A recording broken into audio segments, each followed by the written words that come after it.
Hey everybody, it's Zeidoktor here with Typical Manga Fan, and this episode of the Typical Manga Review will be dedicated to One Piece, Chapter 824, Little Pirate Games. And we've got a nice two-page color spread here, which I always love. See here, they're on a roller coaster this time around. Luffy's wearing a koala shirt. Not koala, koala. You actually see it right there. Yeah. Sanji's making barbecue in the middle of a roller coaster. Frankie's got shish kebab hair. And Brooke is not handling the roller coaster well. Even his soul is crying. Yeah. Can Brooke actually die? I totally forgot. Can he actually die again? I believe he should be capable of it. It's just, especially now that he's unlocked the powers of his fruit more, very, very difficult. Yeah, because he can just leave the body, right? Yeah, and he can even repair his body at some point because he got beheaded during Fishman Island. Yeah. Yeah, but it's like, this is a nice little picture though. It's just, yeah. It's interesting that you mentioned Fishman Island, by the way. Why is that? Oh yeah, because what we're about to see here will be in a few pages. Yeah. Anyway, they're discussing the Straw Hats are pretty much discussing the events of last week's finale, where it sounded like the Revolutionary Army got beaten. I also love the fact that Luffy's got a chef's hat over his straw hat. Yeah. I didn't notice that. Yeah, and like Pedro is like, if I remember correctly, aren't you Revolutionary Dragon? Hey, that's Sabo. That's my brother. He doesn't care. What is wrong with your family? Yeah, like the other Straw Hats who weren't there on Dressrosa are kind of getting caught up on this. Like another brother, he's like the Brooks realizing that means he's their second strongest member. And Nabi basically just said what you just did. Why do all your siblings are crazy, dangerous people? And wait. It was like having a revelation here. Does that mean that the person here right next to Dragon is... And then we're kind of getting a little bit of Kubo-esque time-wasting recap here, but what are you going to do? But it's only like a quarter of a page at most. Where we basically reiterate that Dragon, Commander-in-Chief of the Revolutionary Army, is Luffy's father. And he's like, what? That guy's my dad? How are you just realizing this now? Wait. I thought he knew that. That's the thing. Like, I was confused. That's why I'm saying he's kind of getting reminded of it. Like, this is his first time actually seeing the man's face, though. Okay. Oh, okay. So he knew that his dad was part of the Revolutionary Army. He just didn't know what he looked like. Okay. Yeah. And then everyone else was kind of shocked he didn't already know it. But I was like, I thought you'd be more curious about this. He's beyond famous. Robin even stayed with him for quite a long time. Huh. First time actually seeing him. Doesn't look a thing like me. What about Sabo? That's exactly basically his dad. Because his dad was the same thing. What about Robin? Yeah. I wonder who the mom was. Yeah. And especially given that, man, what if he takes after her? Anyway, they're kind of going through the forum here. Like, apparently Chopper's trying to get Luffy's attention. While he does, Carrot is nibbling on his ear. Carrot. Why does she do that again? Because he's rubber? I think it's a rabbit thing. She likes to chew. Yeah, but why on him? What do you do? Maybe nothing. He's just the closest one. It's like love bites, basically. It's an affection thing.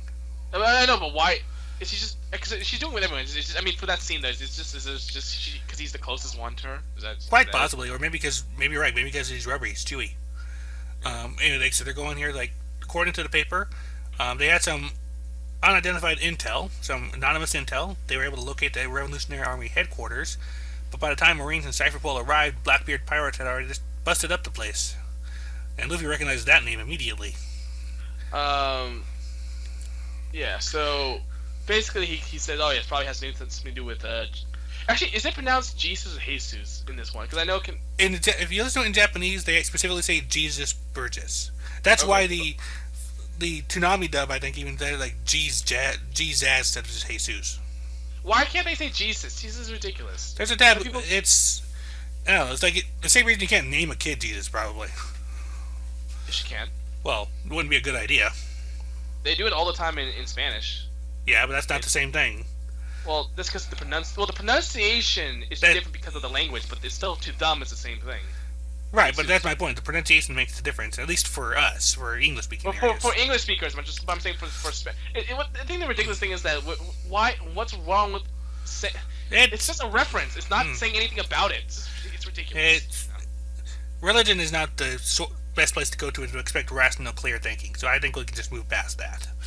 Yeah. Anyway. So Jesus. Yeah. It's besides that's his surname anyway, so it doesn't even matter. Yeah.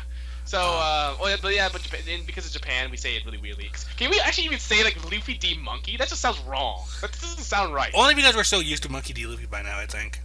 Yeah, but just say it, Luffy D Monkey. It just doesn't sound right at all. Yep. Anyway, Pedro's noticing that it seems the Emperor Blackbeard fled after briefly clashing with Cypher Pole. Also, Carrot is nibbling on Pedro's arm now.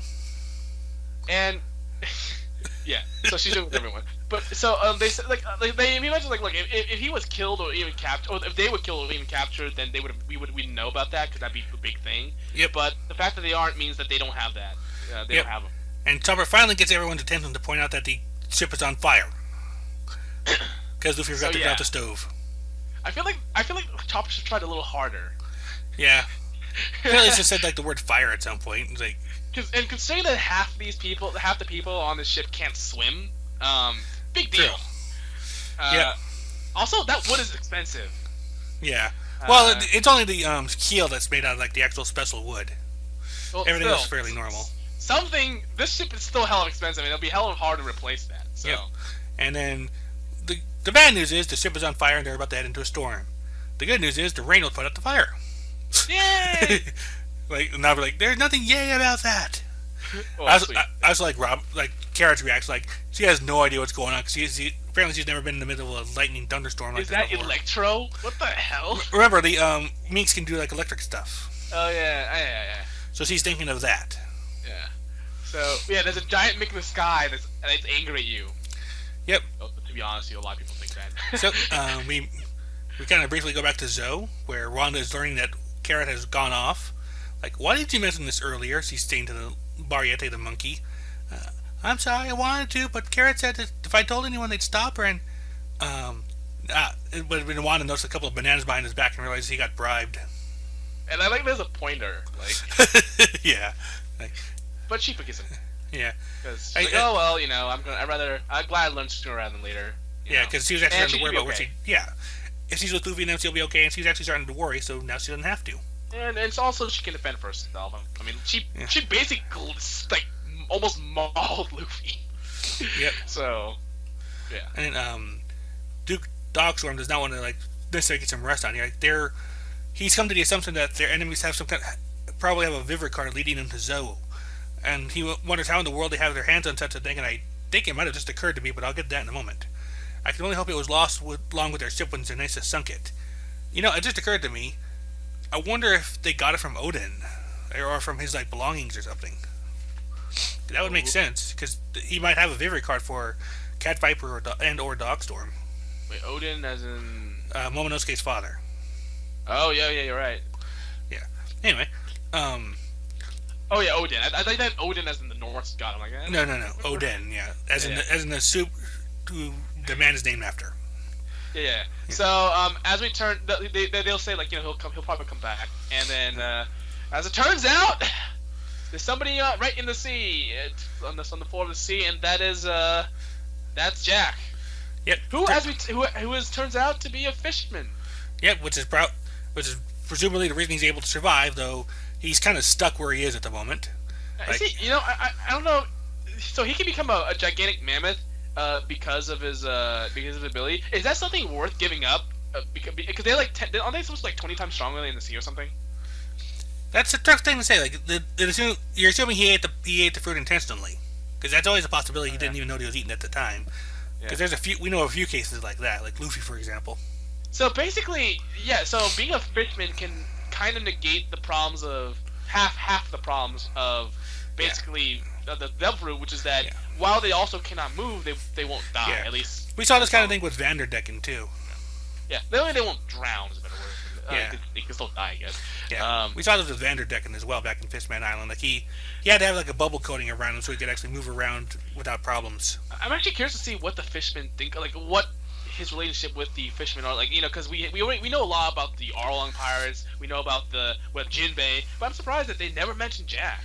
Yeah. Because this guy has a $1 billion bounty. Well, that depends if it's widely known he's a fishman in the first place. Oh yeah, probably because he was hiding. He's probably hiding that. Yeah. And it's just interesting that he would hide it though, because a lot of the fishermen are pretty proud of who they are. Yep. I guess he just probably decided, what's not worth it. I'm just gonna hide it. Yeah. Although that means that he has a higher bounty than do you think he's actually more powerful than Jinbei? Because I mean, obviously bounties aren't the I would power level. say it's a pretty good odd here because like Jinbei was at least roughly around the same area as Luffy was before he got his Dressrosa upgrade. Yeah. So But moving he on can find the water, so yeah. Moving on from there, though, we go to quote unquote a certain country where Kaido is learning that Jack's Joker rescue mission ended in failure as well, and they pretty much are screwed out of getting their synthetic devil fruit trade. Kaido was actually in tears about this, drunken tears, it looks like, because now they can't make any more gifters. His crew is kind of watching him like, I guess that he's being a sentimental drunk. Yeah. Apparently, that's his goal to make an army of only devil fruit using pirates. So it's just like they portray him this way. Yeah, like those kids just killed my dream half grown. Poor Joker, you just happen to be too damn weak. Oh God. So he then after that he what happens is that they mention Straw Hat, and he starts getting angry, and then I think for whatever reason they're trying to hide behind. Oh, they're trying to show him the posters. They're hiding behind the posters. I don't know. Probably both. But that's probably a bad place to hide when given Kaido's personality, because he does exactly what you'd expect and attacks the posters and gets his men in the process. Yeah, that guy's dead. So, and also he uses a club. I wonder if do you think he has a devil fruit power? It's pretty much well assumed that anybody powerful here is going to have a devil fruit. What that fruit is a little harder to say. So a dragon fruit has been a running theory in the One Piece podcast. Yeah, like an Eastern style devil fruit. Although I mean, not necessarily always everyone, but because I'm pretty sure Shanks doesn't have one, and still like 90% Yeah, and then of course there's the big thing about Gold Roger probably not having it too. Yeah. So he smashes the guy into the ocean, Paste. I guess. Yeah. And then he goes from sentimental drunk to angry drunk in a heartbeat. Yeah. And he also quotes Kamina, just who the hell do you think I am? So basically he says, I'm sorry, I just realized I didn't realize the onlookers actually noted the fact that he transformed into a raging drunk. I was just saying that on my own. Yeah.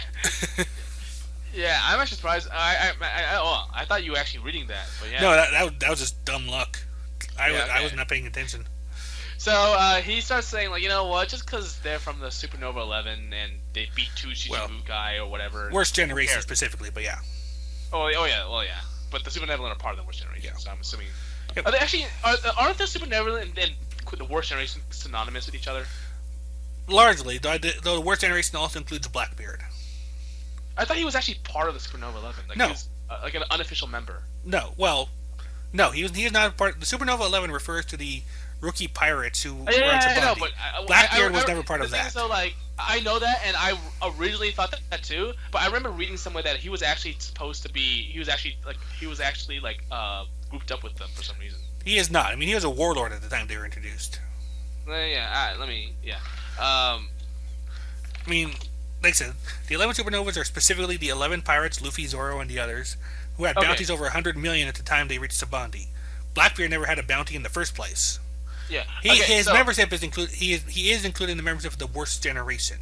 Okay, here's the reason why I thought that. It's because in the wiki, and I know wikis aren't especially in this case by the sound of it.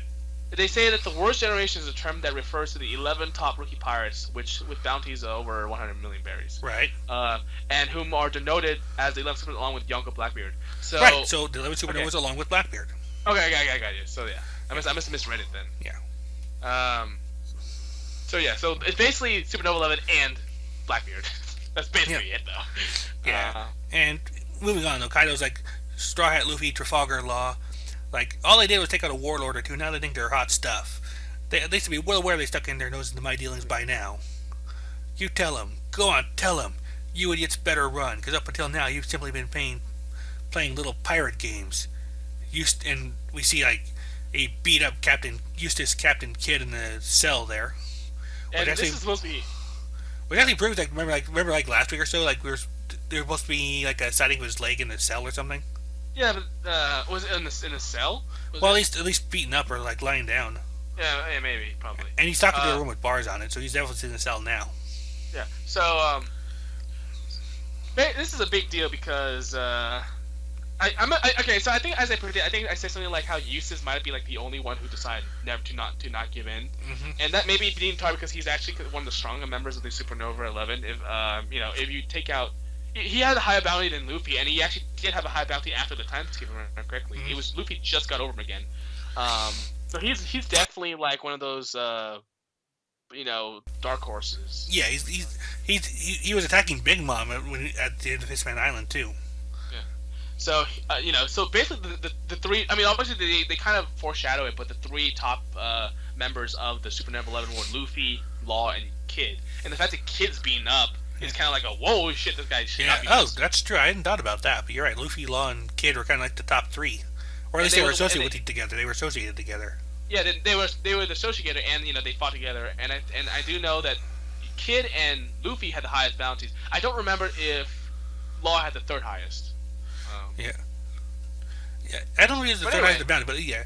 Anyway, we returned to the 1070 where they're eating up Luffy's freshly cooked meal, and it goes about as well as you'd expect. Like, you have to boil the rice before you can eat it. Like, Luffy just made like random curry. Poor Pickums, what did we do to deserve this?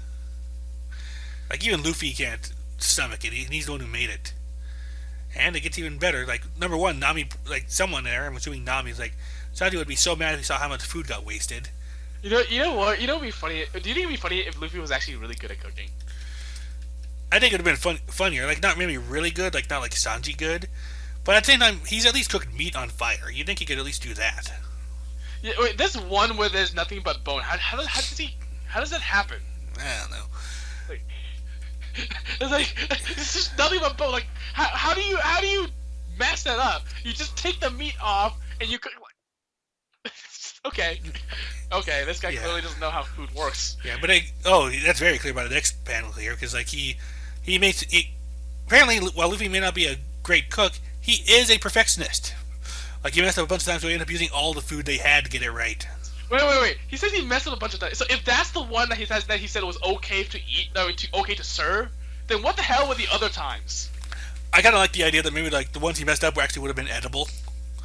Like, yeah. Sort of like how like if you put Zoro in a maze, like he'd get to the other end immediately.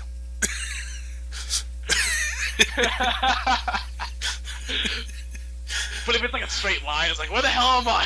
Exactly. And they had like an entire week's worth of supplies in one shot. Like, well, you were also hungry. Well, you can kill Carrot, right? She's right. Well, yeah, if you want a rabbit. Yeah, like, you want rabbit stew, and then you kill. You want reindeer stew, and then I don't know what Pedro is. He like a lion? Yeah, he's a lion, and a Pedro is a jaguar, I think. Okay, so yeah. Peckhams is the lion. Yeah, so we can use those guys as emergency foods. Yeah. I'm sure Goku would be proud. I want to eat your dragon. So we go back to go forwards to Sanji in a few days later. Big Mom's pirate ship. Yep. So they talk a bit. I mean, love talking really. And the ship is singing along. Like Sanji noted, like what looks like snow is actually like cotton candy snow. It's like Sanji's actually eating it. Yeah. It was kind of interesting because I'm thinking back to the 4Kids stuff and how basically they've edited it so that he always has a lollipop in his mouth. It's kind of interesting that this is where he is now. Yeah. So anyway, yeah, the phone sales have also been ringing off the hook, but that's because they're in the kind of an area that monitors the frequencies of people that come in there. Like, yep. It like sound wise, like snail waves and all that. Like, if they weren't the right ship, like broadcasting the right thing, then they'd be shot down. Yeah. So then he I think next page is he says, stop playing hard again and just join the crew, along with the rest of the Germa 66. And that is what your father wishes. And then Sanji says, like, I'm no longer associated with him. I cut my ties. I'm assuming that has to do with something with why he was at the Baratier. Well, not the Baratier, but the cooking ship in the first place, the one that the Zeph attacked. Yeah, of course. Baron Tamago here is like, don't play the proud fool. Mama's in a more welcoming mood than you think. Sure, of course she knows you're part of the Straw Hats crew, s'il vous plaît, and that you were once a chef in that floating restaurant in East Blue. She thinks very highly of you. Like, depending on your skills, you may well find yourself in quite the comfortable circumstances indeed, du jour. Yeah, I just realized that he's a chef, so technically he would actually, if he was really good at making food, then she would of course want him. Yeah, of course, Sanji's not happy about this because those hands of his only exist for making food for his friends. Which is actually very sentimental of him when you stop and think about it. Yeah. Like, and he's like, I bet they must be kissing my cooking right about now. Yeah, they sure are. Oh yes, Yeah, way to be prophetic there, Sanji. Yeah. Weeping uncontrollably because they don't have a chance to taste it. Well, yeah, although this happened afterwards, so it's like the aftermath of it. Yeah. And Sanji himself is also pissed off about bays and pecoms. Yeah, so he says, like, I'm not going to serve someone who basically kills their own member. He's like, well, he let his emotions get in the way. That he did what was the right thing. Veggie did the right thing. So then Vito calls Tamago over and is like, hey, a picture of Lady Purin has arrived from Whole Cake Island. I guess he should get his heart ready, or rather, marrying someone just after meeting them is indeed a cruel fate. So consider this a courtesy. Yeah. And he basically Sanji basically says, complains about the marrying thing, and it says, well, why don't you just take a look? This is your bride to be, the 35th daughter of the Charlotte family, Lady Charlotte Purin. Or Pudding, as is the English version names her. So basically, she's hot. So which shoots down my theory of her being absurdly young for Sanji. Yeah, well, this is. Though everyone knew this joke was coming, but it had to happen. Like, that's why I was looking for something else. Yeah, but then it's just the same thing, but with a different spin. Like, let's actually make it. Let's make it like the opposite, so it does become predictable. But let's see what we can do with it. Maybe they can still make a twist. Oh, yeah. Like maybe there's at least one solid twist you can expect right off the bat here. Was that she could be the three-eyed girl from when we first saw Big Mom. I was actually about to say something about that. Yes, she looks a lot like the three-eyed girl. But even then, like, honestly, she has three eyes. Okay, who cares? She looks freaking hot. So yeah, Sanji's not going to care about an extra eyeball. It's another eye to gaze into. Okay. Yeah, the Sanji. The three thing. It's just kind of Oh God. San, like 3 eyes and Sanji. Okay, just kicked in right there. Go ahead. Okay. I thought we mentioned that before. I don't think we mentioned in relation to the three-eyed girl, or at least I don't remember it.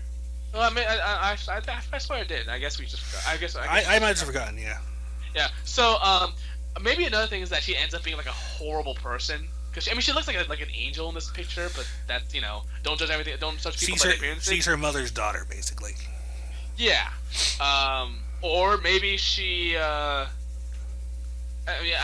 She has. I'm sure she's powerful. Like, I'm sure we're not getting the full picture.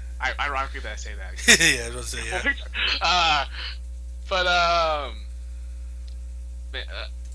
That's the thing. Like, I think there's way more to her. I think there's a lot we can do with this character.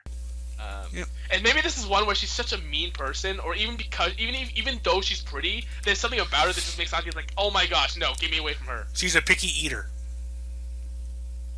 Yeah, but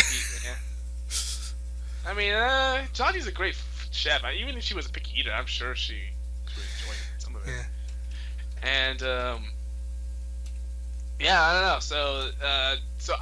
So what the first thing is we can say is I'm sure Dragon and Sab will probably. I'm sure they got attacked, and I'm sure they escaped, and I'm sure that my guess is that they just leveled the place, and that's when the CP Cypher Folk came in and attacked Blackbeard, who probably got his ass kicked, and then somehow still got away though.